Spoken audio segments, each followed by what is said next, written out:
mi to povedal, že to môžem robiť. Našla som si TikTok, akože bolo mi povedané, máš také pekné nohy.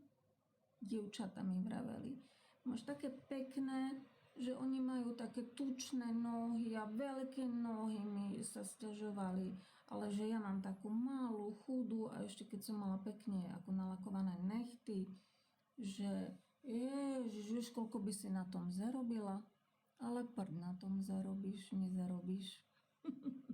No ja som nevedela, že to sa nesmie. Hej, ja som si to, nie, ja na to nemám, často tam sú to už chcú také iné veci tam, ja také iné veci tam nechcem robiť, mňa bavia len fotky, fotenie z boku, spredu, z rôznych tvarov, tak všelijak, také, jak pozujú tie nohy, ale toto ne. Takže nie. No a ja som sa vlastne teraz si to zisťovala, čo sa môže, čo sa nemôže. Hej, ja som to nevidela predtým. No. Takže moja je to chyba.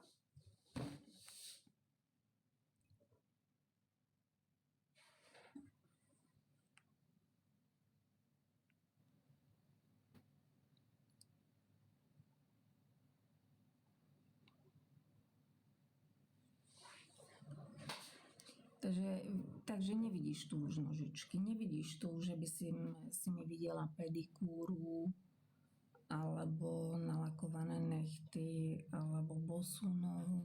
Nie. Ale elegantná, oblečená môžeš byť. To TikTok dovolí.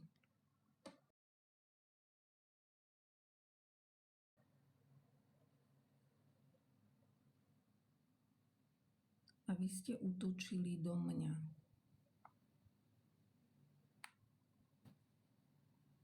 Počúvaj ma, Lucia. Nie si ty náhodou pod iným menom? A volá sa...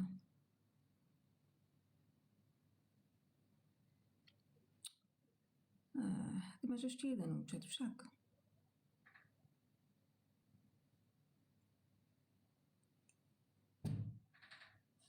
Môžem si teraz spomenúť rýchlo, ale mám taký pocit, že ty máš ešte jeden účet. Máš psa? Lucia, máš psíka?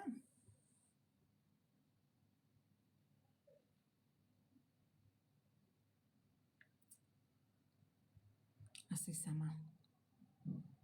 Však. Ďakujem za lajkovanie, Dragon.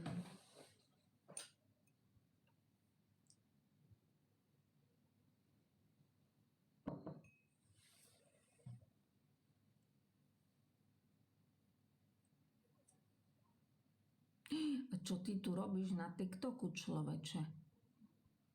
Okamžite sa chod starať o muža a o dieťa. A je pekné počasie, okamžite choďte vonku. A nebuď tu na TikToku.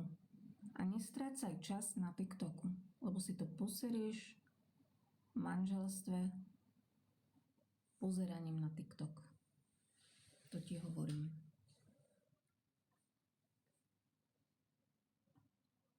Chod sa venovať dieťaťu, je 2 hodiny.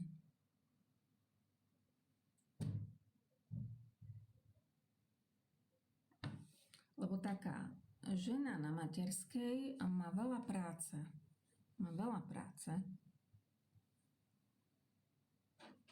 Oni majú veľa práce, oni nemajú čas na TikTok.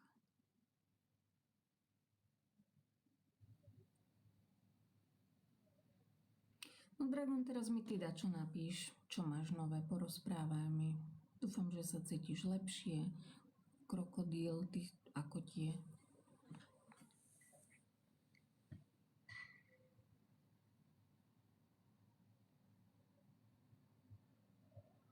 Mám, samozrejme, že mám. Ja mám vždycky pekne upravené nohy.